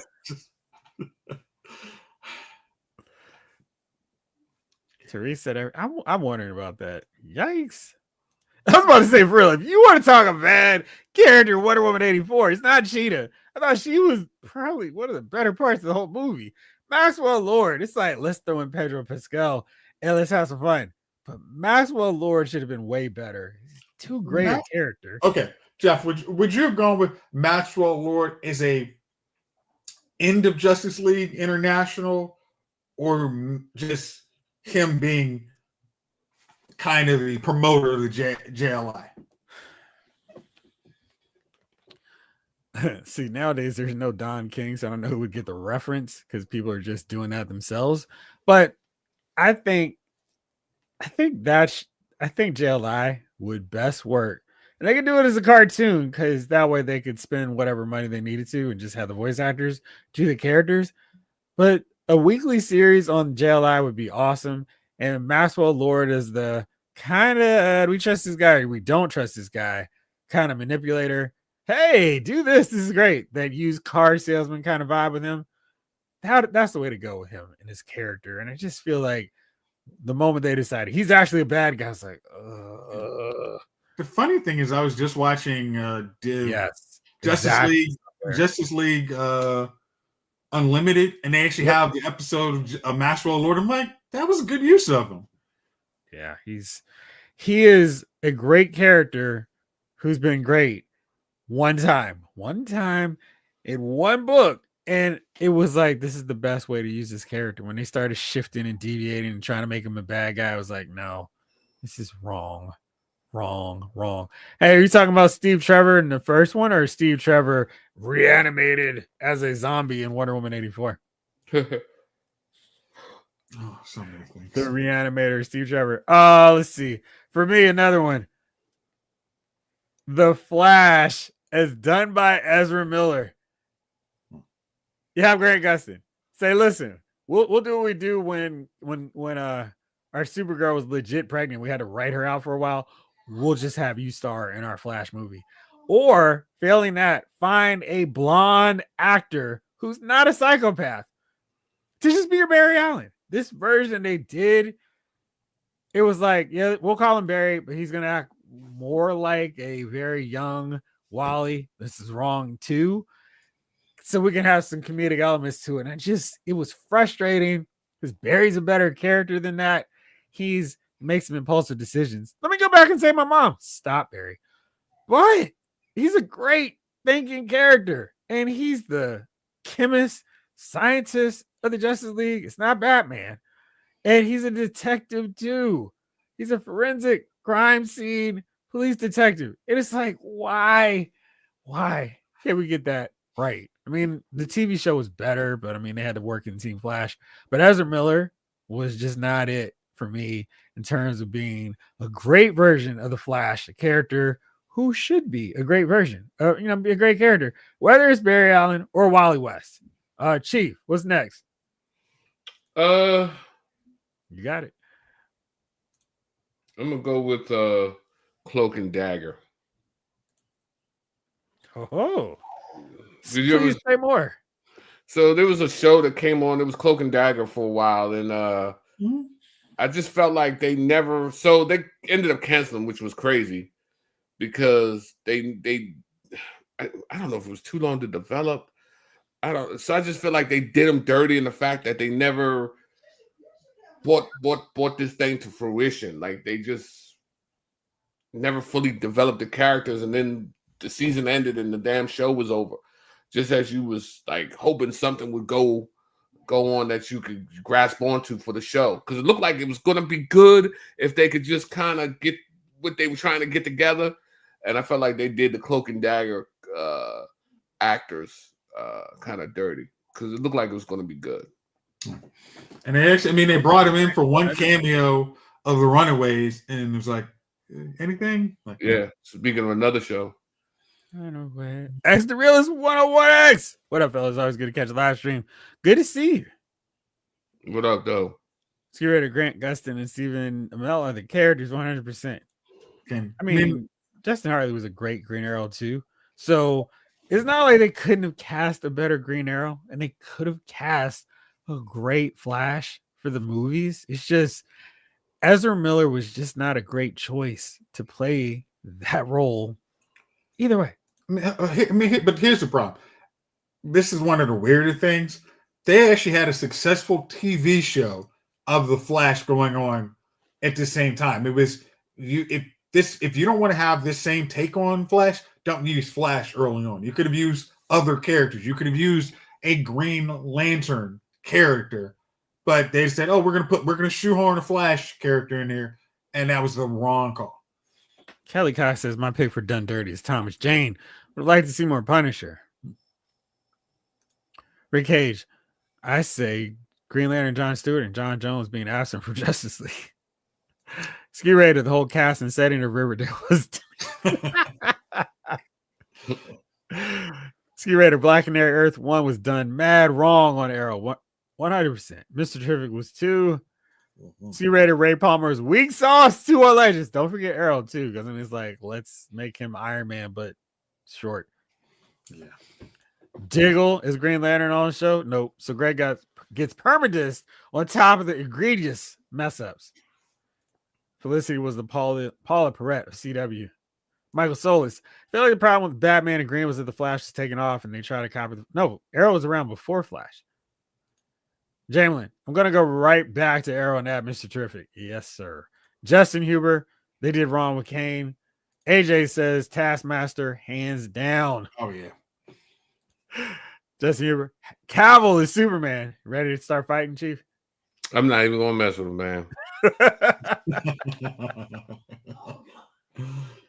Rick Cage, Galactus is not a cosmic cloud. That is all. Yes. Correct. It's another true thing there.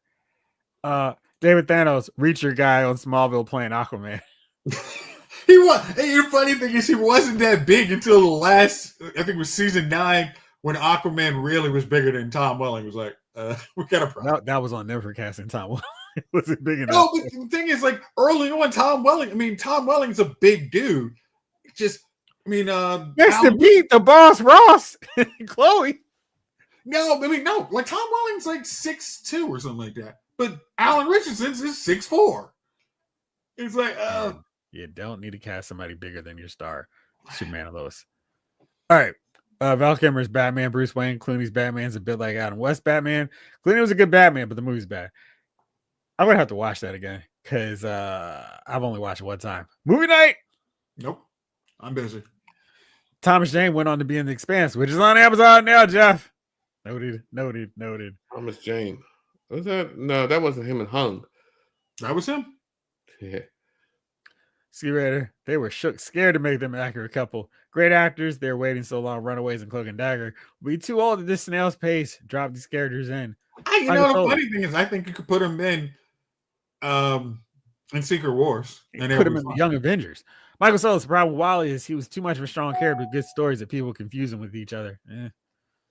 Wish that were the problem. Let's see. My next one, where do I want to go? All right, guys, let's do two more to choose well here. I'm gonna go with where do I go? I'm gonna go with Aquaman, Jason Momoa. He's not Aquaman. And the fact that they're like, yeah, you'd be an awesome Lobo. It's like, yes, he would be. Cast him as Lobo, not Aquaman. I mean, again, I like the movies, but I was like, he's not really how Aquaman should be. And Jason Momoa has a certain charisma that's like, okay, I'll play along with it, but Patrick Murphy or Patrick Wilson, Wilson. he's more Aquaman. And it's not just because of blonde hair, it's just because he's not, hey, bro, what's up? I'm Aquaman. It's like, what's going on? So, yeah, it's Lobo dressed as Aquaman. Yes. And it's not even really dressed like him for most of those movies. It's like, what's going on? Chief, how about you?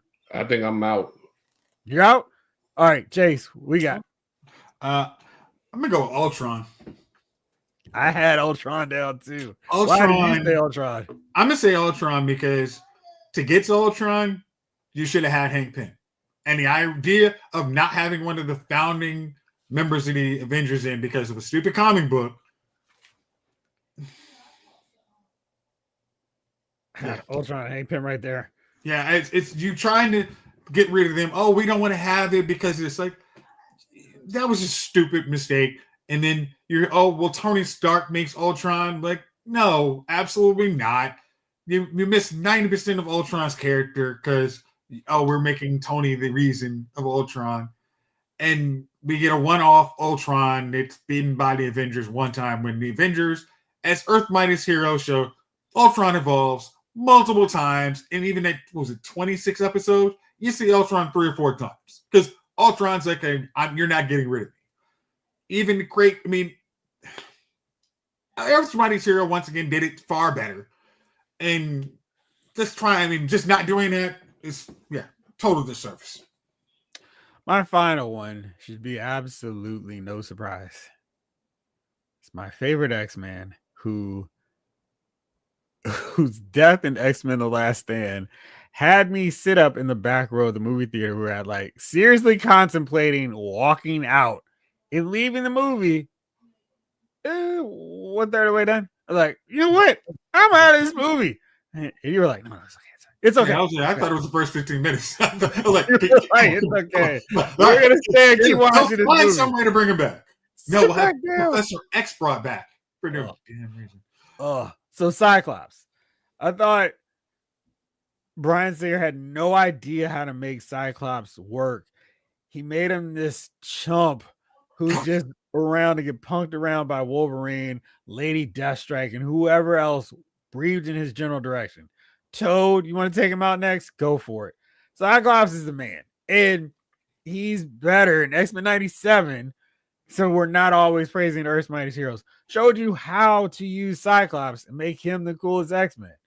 Wolverine's awesome, and I don't feel like, oh man, it's Cyclops or Wolverine. But Wolverine's a character that works best in a narrow scope of he gets frustrated, he berserker rages, he's the bad attitude member of the team who's fiercely loyal and dedicated to everybody. Cyclops is I got to keep everybody in line and make sure everything's running smoothly.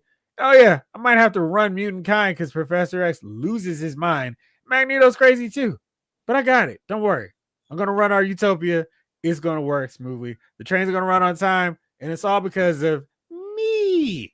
So Cyclops, probably my most egregious done dirty. Hopefully, when we get these new batch of X-Men films, they do him right. Jace, what's your last one? All right, my last one is going to be Anakin Solo. Anakin Solo from the Yavin Vaughn books of Star Wars, which was the last actual real good Star Wars stuff. Anakin was built up as the hero of the books. We have from our Chewbacca, shocking Chewbacca death. We're like, wow, did that really happen? Had to get permission to do it, but it happened. And it built for, I don't know, maybe 15 books. And then we killed him off. It was like, wait a minute. You didn't just do 15 books and make us think he was going to be a hero of the story, and then you killed him off. And then Jason and Janae be the heroes. It's like, come on, man. Like y'all led us all astray. So that's my last one. All right. Well, it's that special magical time of the week. Who are your nominees for Dummies of the Week? And Jace, we took a straw poll before you came up with paper. Chief and I had rocks and scissors. So you're up next, brother. Oh, it was just rocks, actually. But, you know. Whatever. Well, actually, paper covers rock. So just scissor me. Yeah. Very true, Blake. Very true. Okay. My dummy of the week is anyone who decides, you know what I should do? I'm going to film myself doing a crime. And I'm going to do it and hope to go viral. Just like some idiots who decided, hey, let's show us running over a cyclist and thinking the police won't actually come catch us. Like, anyone who just does that, trying to get viral and think it's all funny and laughing and ha ha ha, 100% dummy of the week. Enjoy your time in jail. Those are the two kids? Yeah. Yeah, they got them as adults. Oh, you're gonna be that much of idiots. Like, oh, you obviously have enough non-home training to know you don't know what to do with a car or cell phone. Yeah, good luck. Go bye. Go away. Man, Purnell gonna kill me. I don't think so. Purnell's serving triple life. And that's what them Bambas got, pretty much triple life, man. That was a Menace reference for those who don't remember. But that came out in 93, so some of y'all on here don't know Menace. I've got two. Whisper Menace. Menace was like a great movie. They haven't seen a lot of these movies. They were just being born, or some of them. So. Right, you're -1. Yeah, 93. He's up and running. All right, I've got two. One I saw happen in real time today. So I was going to get lunch. Oops. Menace is a classic, Chief. You know you done effed up, right? I was going into a drive-thru to get lunch, and so there was a father and his daughter that had a little cooler of drinks. You might see this every so often. You know, people are trying to sell drinks for $1 or whatever. It's hot, hey. So a lady decides she's going to park her car on the left side. On the left side, your car is normally driving on the right side to get out of this place. She's parking real fast on the left side so she can get a drink. Now, mind you, there is a entrance ramp where a car would basically hit her from where she is, because you're supposed to just go up this little ramp. Her car is parked here. There's another car that's leaving out of this restaurant, and then for whatever reason, he just decides to back up. And then he keeps backing up and hits the lady's car. And I'm like, wow, everyone's going to be at fault of this. Because my man is backing up. And the lady's driving a white car, so he had to see it. But I don't know what he was backing up to. Was he going to get drinks? Yeah. And why couldn't the lady just park on the side to get her $1 drink instead of parking on the wrong side of the road? And does this dad and his daughter have a permit to sell drinks? Nobody's calling the cops on that. They're all my dummies of the week. Next up is something that you brought to my attention, bro. AEW. Why in the world did you ever let Cody Rhodes go? Why did you go Kenny, Young Bucks? Great. Your ideas are awesome. But we're going to go with everything that Cody wants to do. Because Cody Rhodes has left AEW and has headlined 3 WrestleManias in a row, which means he's the top star. They had the top star. He was there helping to form this promotion. And now he's just like, yeah, I'm going to main event against Roman Reigns. I'm going to main event against Roman Reigns again with The Rock and Seth Rollins. I'm going to fight him again. So I guess this is 4 WrestleManias he's main evented. And now he's going against John Cena. And now they've got everybody mad, all in unison, booing John Cena, cheering on Cody Rhodes like he is the conquering hero.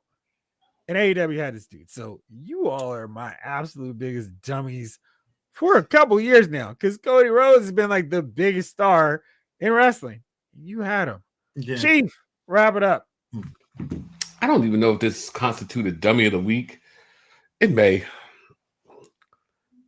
If you're not feeling good, don't go to the NBA game. Oh, right? Yeah. So my man Tracy Morgan sitting not in the back somewhere, but courtside. And he's not feeling well. And you know, I've had food poisoning. So I already know what it feels like. You don't feel well. You know what's happening. No. There's so it doesn't sneak up on you. No. You start to downgrade. Like, oh man, I don't feel good. What's going on? Oh God. And at that point, that's when you have to make your business decision. Right?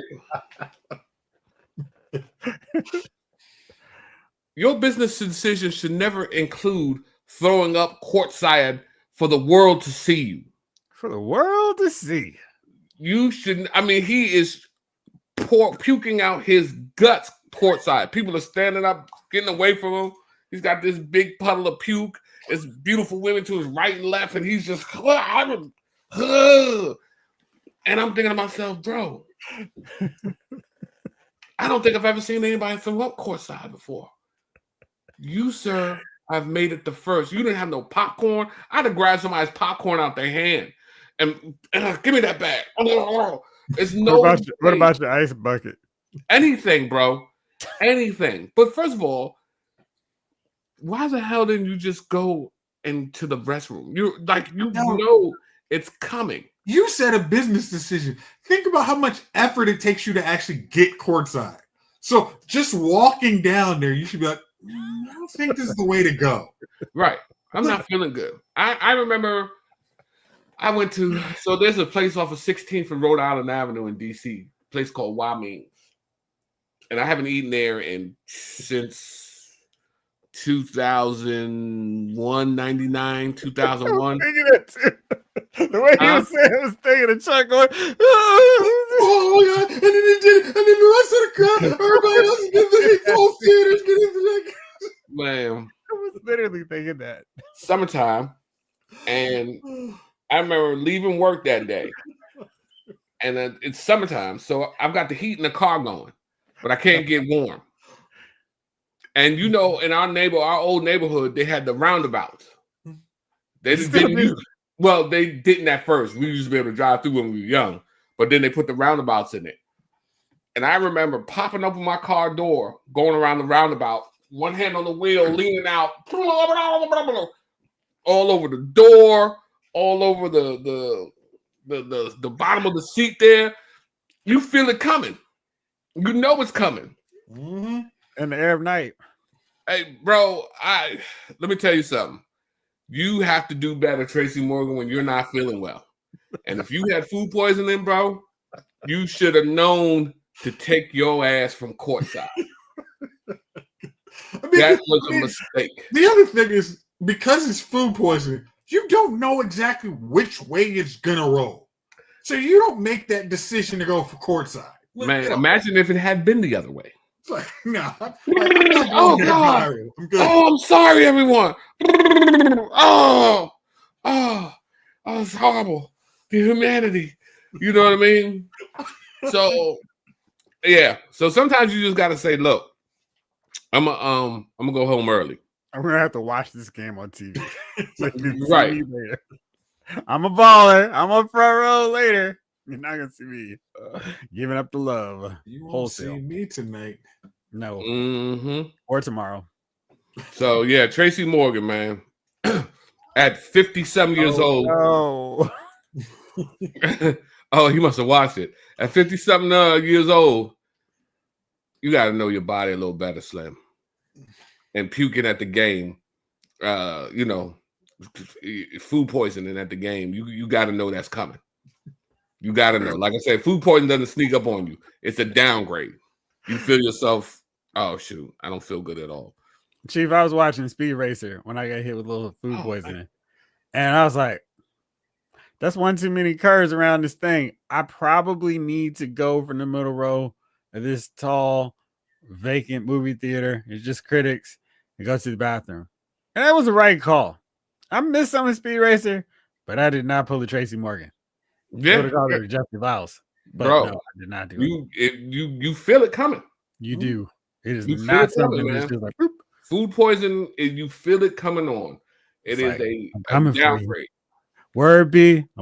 He was like, word B, coming Right. for you. Tracy, you gonna get it. Word, you soft, dude. You soft. Right. I can hold it in.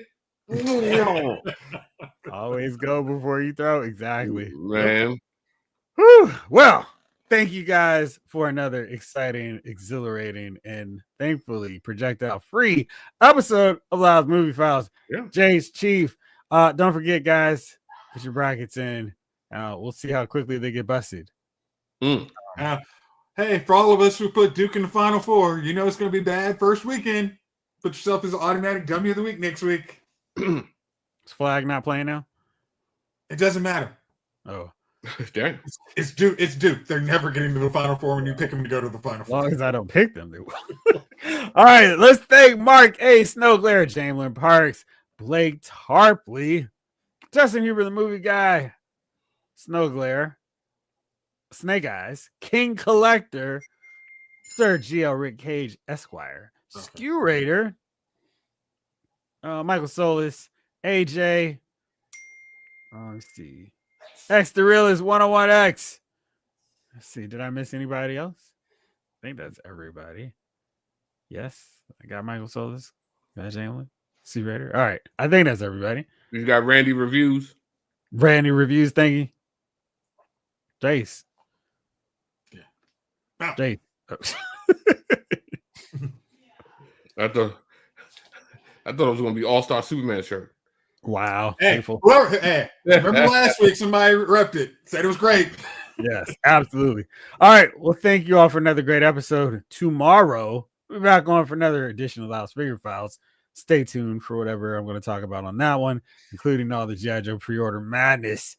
For now, though, this episode of Loud's Movie Files has been filed.